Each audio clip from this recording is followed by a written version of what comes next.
A paz, irmãos, estou passando para avisar que hoje é quarta-feira, dia da nossa oração. Vamos, irmãos, reunir no templo, graças a Deus, para podermos estar orando juntos e profetizarmos assim. Nossa igreja é uma bênção. Amém.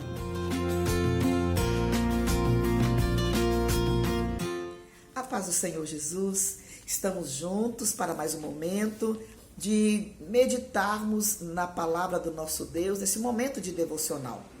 Eu quero compartilhar dois textos. O primeiro texto ele está em Tiago, o capítulo 3 de Tiago, o verso 16, onde a inveja e sentimento faccioso, aí a confusão e toda espécie de coisas ruins. Nós estamos já finalizamos o mês de maio, onde nós intensificamos as nossas orações a favor da família. Mês de maio, mês da família. A nossa sociedade, ela vive uma crise familiar. Muitos conceitos sobre a família não condizem com os padrões bíblicos, não condizem com os padrões de Deus. E a Bíblia ela traz várias orientações. Ela orienta como que deve viver os casais, como que deve viver os pais, os filhos, os irmãos. E alguns registros bíblicos revelam que já no período patriarcal havia algumas dificuldades. A família já enfrentava algumas dificuldades. E o texto de Gênesis, o capítulo 27, é o segundo texto que eu quero compartilhar. Isaac abençoa Jacó e Esaú. Tendo-se envelhecido Isaac e já não podendo ver, porque os olhos se lhe enfraqueciam, ele chamou Esaú, seu filho mais velho, e disse para que ele pudesse então ir até o campo, tomar as suas armas, sua aljava, o arco, e apanhar alguma caça. Voltando, ele deveria fazer um alimento saboroso, uma comida saborosa, e Isaac iria comer e também iria ministrar a bênção sobre Esaú. Rebeca, por sua vez, ela ouve esta conversa, esse diálogo, e ela chama Jacó, e ela transmite para Jacó tudo aquilo que ela ouviu e fala, vai ao rebanho, traze-me 2 cabritos e dele farei uma saborosa comida para teu pai, como ele aprecia. E ele então iria ministrar a bênção a Jacó e não Esaú. E assim aconteceu. Jacó foi, trouxe os cabritos, Rebeca fez então aquela comida saborosa, ele se fez passar do seu irmão Esaú e Isaac não enxergando muito bem, ele então come e ele ministra a bênção sobre Jacó. Então esse texto de Gênesis 27, que você pode depois ler todo o capítulo, ele conta um pouco sobre essa família, a família de Isaac e Rebeca. Tanto Isaac como Rebeca, eles obedeciam a Deus, eles obedeciam ao Senhor. Mas também eles viveram momentos de divergências que levaram seus filhos à separação.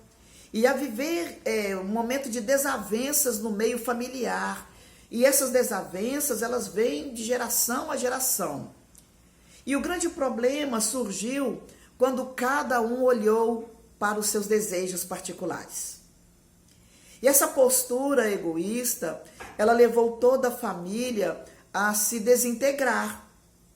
Isaac, apesar dele ter buscado ao Senhor em muitos momentos, ele ia para o campo para meditar, ele orou, colocando diante de Deus a sua vida e colocando também a situação da sua mulher, que era estéril. Só que no final da sua vida, ele descuidou-se e ele seguiu as suas próprias preferências. Com isso, ele tentou mudar os planos de Deus, querendo dar a Esaú a bênção que deveria ser dada a Jacó. E Rebeca, com seu modo de agir, ela causou intrigas, manobrando para que o seu filho predileto, o seu filho preferido, ele recebesse a bênção. Ela também enganou seu marido. E Jacó usou de mentira, afirmando para Isaac que era Esaú, e dizendo que havia caçado o alimento quando isso não aconteceu. E Esaú, por sua vez, desprezou seu direito de primogenitura, vendendo esse direito para o seu irmão. Então, toda essa situação levou a descendência dos irmãos a serem inimigas no decorrer de toda a história. Os descendentes de Esaú, eles vieram a formar o povo de Edom, se tornaram a nação inimiga dos israelitas, descendentes então de Jacó. Cada membro da família de Isaac cometeu erros e todos sofreram suas consequências desses erros. E de que adiantou cada um seguir ou olhar somente para os seus interesses? Dor, tristeza, separação, tanta coisa que poderia ter sido evitada. Essa história, ela chama a nossa atenção. Ela desperta em nós uma atenção para que nós possamos viver realmente como família, viver em unidade. Que nós possamos aprender a abrir mão dos nossos desejos para o bem comum. Olhar o interesse, os desejos do outro, viver para o outro, abençoar a vida do outro, para manter a comunhão dentro da nossa casa. E esse texto leva-nos traz uma direção para o nosso coração como família, que nós possamos ser instrumentos de bênçãos na vida dos nossos queridos, promovendo união, promovendo a paz e o interesse, visando o interesse de todos, para que a família possa viver debaixo da bênção, para que a família possa viver a paz do Senhor, para que todos possam experimentar a bênção de Deus. Que o Senhor nos ajude a terminar bem, porque um bom começo não significa um bom final. Podemos começar muito bem e no final atropelar todo o processo.